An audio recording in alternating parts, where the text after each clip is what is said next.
Esto es Un Minuto en Nueva York. Aquí comienza un nuevo podcast. Lugar casi siempre atestado, epicentro del turismo local y distrito de los teatros, punto de encuentro de acontecimientos históricos, publicidad apabullante y con sus, en ocasiones, molestos personajes callejeros, Times Square es ese lugar que el neoyorquino procura y suele evitar, o al menos eso intenta, si es que no tiene más remedio que entrar.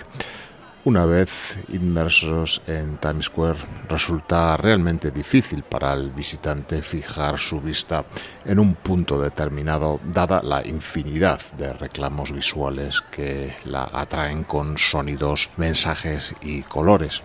Es realmente complicado leer o asimilar un entorno así, flanqueado por edificios envueltos en inmensas pantallas que nos aturden con sus brillantes mensajes.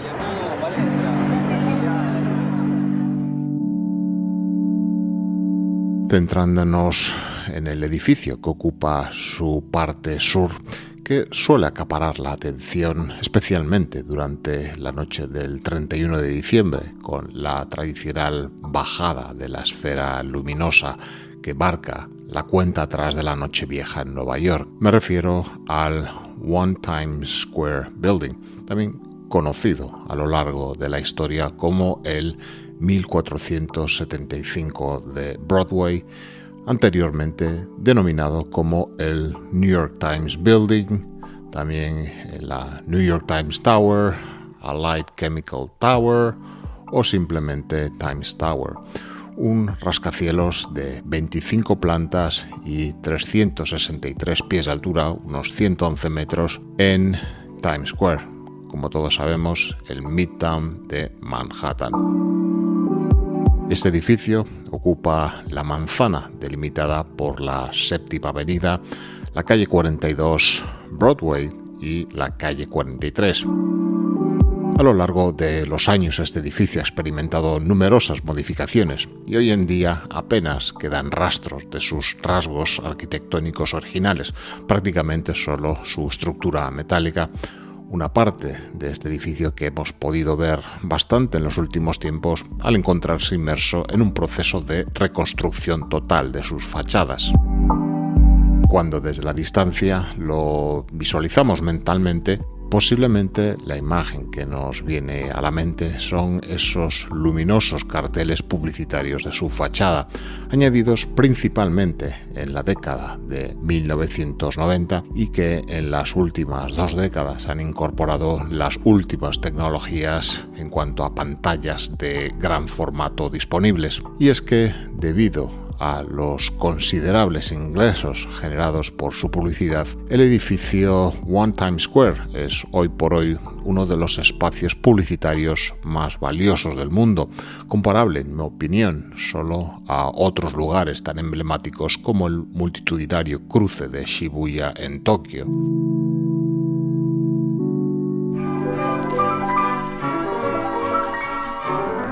Este lugar de la ciudad solía llamarse Longacre Square, en honor al distrito del mismo nombre en Londres, algo que ya hemos visto repetido en otros emplazamientos cuya historia hemos visitado ya en este podcast, como podría ser Brighton Beach. En aquel entonces, el lugar estaba ocupado en su lado oeste por el llamado American Horse Exchange, un edificio dedicado al comercio de caballos destinados a la competición y las carreras. Este edificio se encontraba donde ahora se sitúa el Winter Garden Theatre, entre las calles 50 y 51 en el entorno de lo que hoy entendemos como Times Square. Aparte de esto, la zona era un amplio espacio abierto rodeado principalmente por edificios de modestos apartamentos sin demasiado atractivo. Un acontecimiento clave que impulsaría las transformaciones en la zona sería la creación del primer sistema de metro suburbano, conocido como el IRT, siglas de Interborough Rapid Transit Company, que prometía una movilidad sin precedentes entre las distintas partes y boroughs de la ciudad. El anuncio de la creación del IRT estimulará inmediatamente la especulación inmobiliaria entre los astutos empresarios que creían que el aumento del tráfico peatonal en la zona, con todos los viajeros que el metro traería, reportaría beneficios inmediatos. Adolph S. Ox, el propietario y editor del New York Times entre 1896 y 1935, vislumbra también este hecho como una oportunidad única y selecciona un lugar especialmente visible para erigir su Times Tower, la cual albergaría la nueva sede de su periódico. Pero había un problema para los grandiosos planes de Ox. En el lado sur del triángulo que éste había seleccionado, alineado con la calle 42, se encontraba erigido ya el Pabst Hotel, un imponente edificio de 9 plantas, propiedad de la compañía cervecera de Milwaukee Pabst, una marca que aún perdura en nuestros días. Para la Pabst Brewing Company, el hotel y sus restaurantes constituían una parte crucial de una campaña a nivel nacional para promover sus cervezas, un concepto de marketing muy avanzado a su tiempo y que ha perdurado más de un siglo hasta nuestros días. Este edificio, el Pabst Hotel, se destacaba por un contundente pórtico a su entrada que se extendía unos metros sobre la acera, lo cual desataría fuertes controversias sobre su legalidad en cuanto a la ocupación de la vía pública, o, como se diría en inglés, the public right of way, por parte de este pórtico, algo inconcebible en nuestros días sin los correspondientes permisos y licencias, pero que entonces generó una serie de agrias polémicas y demandas en aquellos días previos a la aplicación de la primera Zoning Resolution en 1916. La regulación urbana aún no estaba total y claramente definida, por lo que en 1901 los tribunales de justicia, con una resolución judicial, dictaminaron que el pórtico de la discordia debería ser demolido, aunque finalmente este cumplimiento de la sentencia no resultaría ser necesario. La existencia de este Pabst Hotel no solo entraba en directo conflicto con el que se pretendía que fuese el nuevo edificio del Times, sino también con los planes para la construcción del sistema del metro de Nueva York, donde este emplazamiento tan central a la postre, ya en la estructura de la ciudad, sería uno de los nudos principales. Por eso, a pesar de haber sido completado únicamente en 1899, el Pabst Hotel estuvo en funcionamiento tan solo durante 3 años, hasta que el propietario del Times lo adquirió para ser demolido en aras de acometer el proyecto de la nueva y flamante sede para su periódico. A mediados de 1902, el New York Times contrata al arquitecto Cyrus L.W. Eidlitz, una figura clave en el paisaje arquitectónico local de la segunda mitad del XIX, para diseñar su rascacielos en Longacre Square, que, como decíamos, era como se conocía en aquel entonces. Según el propio Times, la construcción del edificio se retrasó finalmente hasta 299 días debido a varias huelgas en la construcción, así como por las inclemencias meteorológicas de los brutalmente duros inviernos que se daban por aquel entonces. Así, el 27 de junio de 1903, el Times publicó la primera imagen del nuevo edificio previsto. Un artículo publicado explicaba a los lectores que la mayor parte de la actividad del periódico sería subterránea, tales como sus rotativas y salas de estereotipos, por ejemplo. Las oficinas del periódico estarían en la planta baja, la sala de composición en el piso 16 y el piso 15 albergaría las oficinas administrativas del periódico. La mayoría del edificio en su parte superior sería arrendado a otros negocios. El Times se apresuró también a señalar que el hecho de ser un edificio exento permitía podía contar con ventanas en todos sus lados, un tremendo activo para el marketing y en los días previos al uso del aire acondicionado, lo cual era una gran ventaja para los inquilinos que podrían buscar la ventilación natural en los calurosos veranos neoyorquinos. Eidlitz se inspiraría para la torre del segmento alto de la volumetría en el campanile de Giotto en Florencia. Mientras que el Hotel Pabst se volcaba hacia la calle 42, mirando hacia el sur de la ciudad, Adolf Ochs, el editor del New York Times, y Eidlitz se dieron cuenta de que el futuro estaba en el norte de la ciudad. Con ello, el edificio Times daría la espalda a la calle 42 y miraría hacia la parte alta de la ciudad. Durante la construcción de la torre, el vecindario circundante de Longacre Square fue finalmente rebautizado como Times Square y el periódico se trasladó desde su anterior sede en Park Lane a la Torre Times en enero de 1905.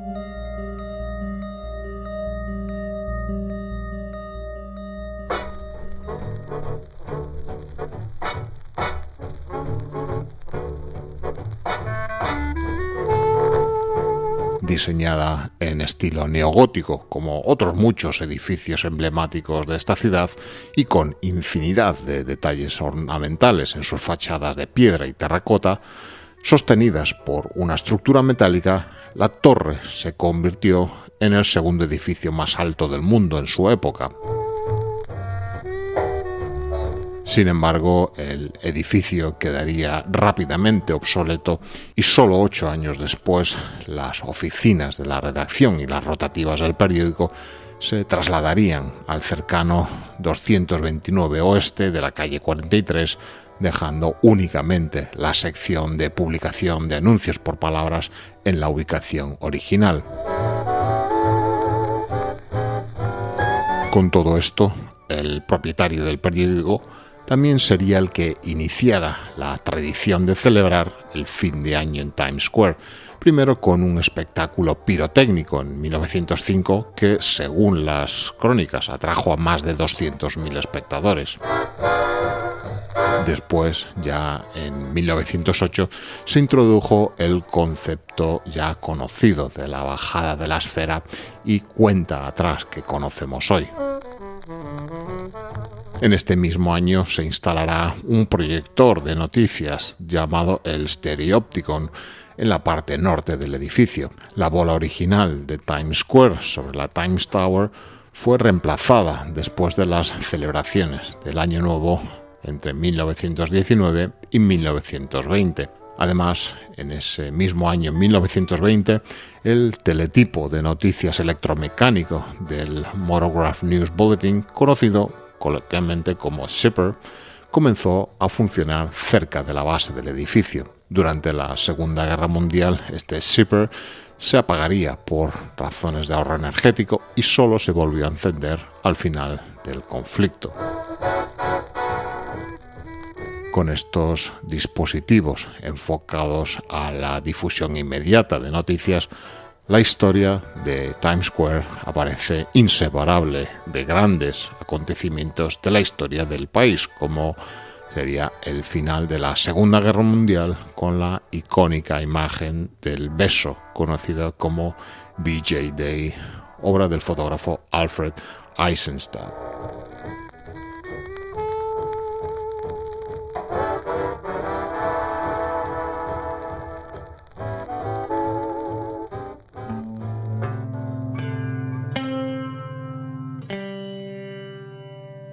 En 1961, el empresario Douglas Leith finalmente adquiere el edificio del Times después de casi un cuarto de siglo de intentos para hacerlo. En ese momento, el edificio contaba con 110 inquilinos y albergaba solo el llamado Zipper de noticias y la oficina de anuncios clasificados en cuanto al New York Times. Leib tenía planes de convertirlo en una sala de exposiciones, pero en 1963 la compañía Allied Chemical lo compró y lo transformó en la sede de sus oficinas, así como una sala de exhibición de sus productos.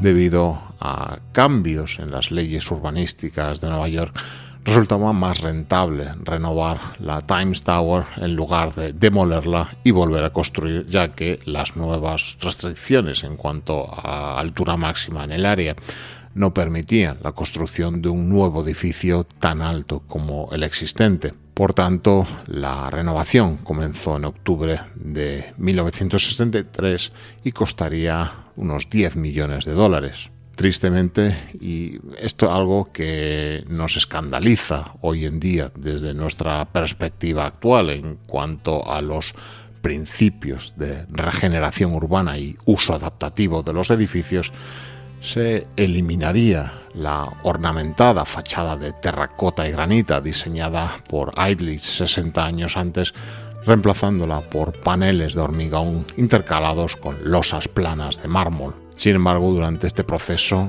en agosto de 1964, el primer panel de la nueva fachada se desprendía estrellándose contra el suelo. Estas reformas tuvieron lugar justo antes de que la Comisión de Preservación de Monumentos Históricos de Nueva York, o la Landmarks Commission, adquiriera la autoridad para designar edificios como tales, como landmarks. De esta época también hemos hablado de Penn Station, pero pocos recuerdan el edificio del Times y la pérdida de su carácter original. En septiembre de 1966, el servicio postal oficializa el cambio de dirección del edificio de 1475 de Broadway a One Times Square. Tras esta renovación, la división de nylon de Allied Chemical ya se había quedado sin espacio para lo que requería por aquel entonces, por lo que en 1972 la compañía anuncia la venta al mejor postor de su edificio One Times Square. Mientras tanto, el empresario Alex M. Parker alquila todo el edificio en octubre de 1973 y lo comprará 2 años después por la cifra de 6,25 millones de dólares. Los planes de Parker serían agregar 4 pisos más al edificio y reemplazar la fachada con muro cortina de vidrio. Sin embargo, estos planes nunca se materializaron.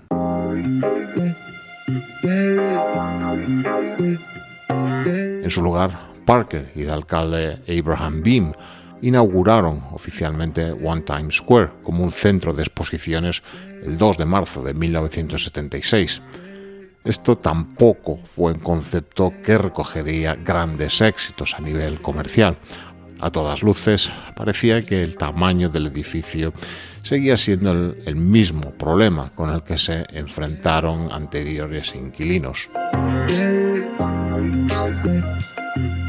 El entorno de Times Square y el contexto económico y social por aquel entonces tampoco eran de ayuda alguna.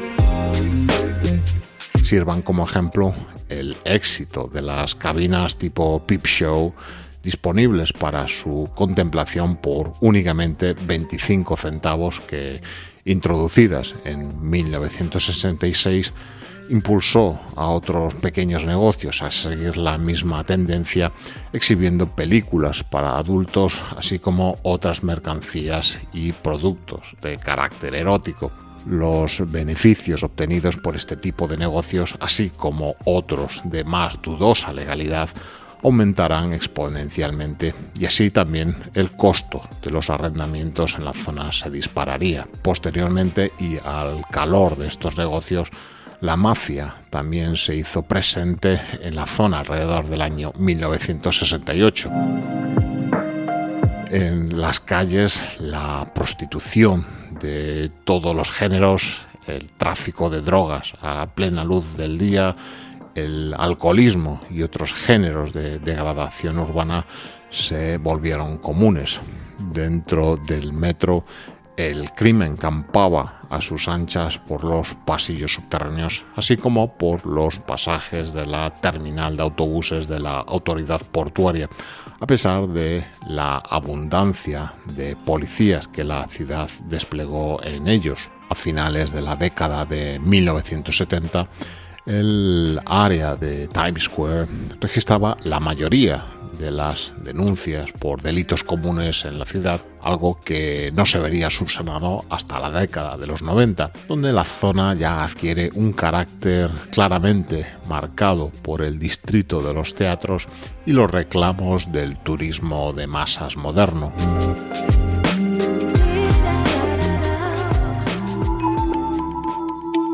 Buscando una cierta regeneración en la zona, en 1979 se propone la demolición del edificio One Times Square como parte de un gran plan de reurbanización, pero su propietario, Parker, se opondría enérgicamente a la idea, calificándola de obscena. Algo más adelante, ya en 1983, se planeó nuevamente la demolición total del edificio como parte de un proyecto de reurbanización más amplio, pero estos proyectos tampoco vieron luz más allá de los tableros de dibujo de los arquitectos y diseñadores urbanos.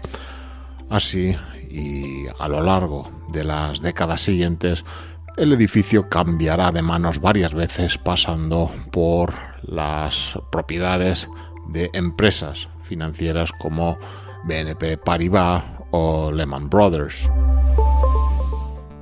Es en ese momento cuando el edificio, al cual es difícil encontrar una rentabilidad relacionada con la ocupación de sus espacios, se convierte principalmente en el gran tablero publicitario de pantallas que hoy conocemos, a excepción de su planta baja, que contará con una tienda tipo drugstore de la cadena Walgreens. Además del mencionado Walgreens, de su planta baja, la mayor parte de este edificio ya se hallaba desocupada desde la década de 1970, en parte debido a la poco eficiente planta del edificio, que, como ya podemos llegar a entender, ha sido a lo largo de su historia un problema constante y recurrente, pero sobre todo por todos los carteles que desde esos años 70 empezaron a cubrir las ventanas del edificio. A nadie escapa el hecho de que el espacio publicitario aquí es mucho más lucrativo que el de los inquilinos que pagasen por los espacios arrendados. En 1997, Lehman Brothers vende One Times Square a la corporación Jamestown LP por aproximadamente $110 millones, que es 4 veces lo que le había costado. Las reformas urbanas efectuadas en el entorno de Times Square reducirán drásticamente el tráfico rodado y hacen que el área de la plaza se convierta en más atractiva para los peatones y los negocios que estos atraen.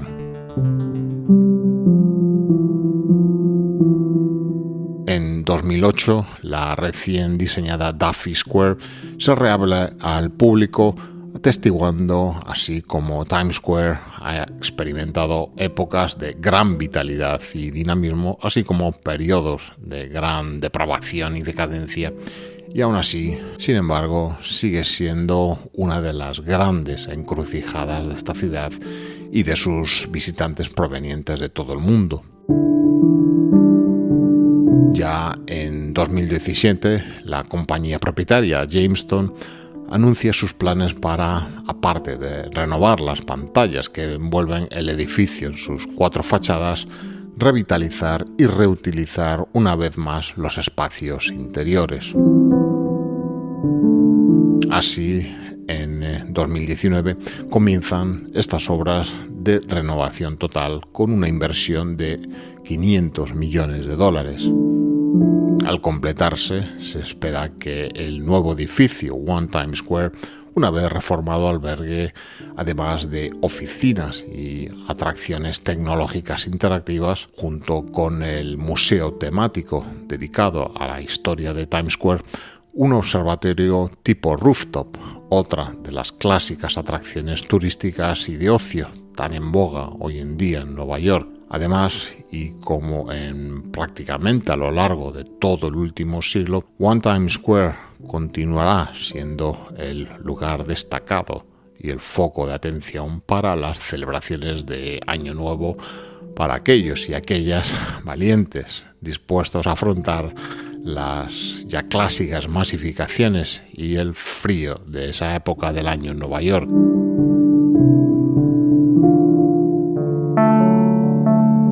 Huelga decir que, aunque generalmente se trata de evitar sus concurridas calles, muchos en la ciudad sienten un vínculo profundo con este icónico lugar. Para algunos, Times Square representa la energía implacable de esta gran manzana, mientras que para otros evoca recuerdos de eventos históricos del pasado, celebraciones comunitarias o momentos emblemáticos de la cultura popular.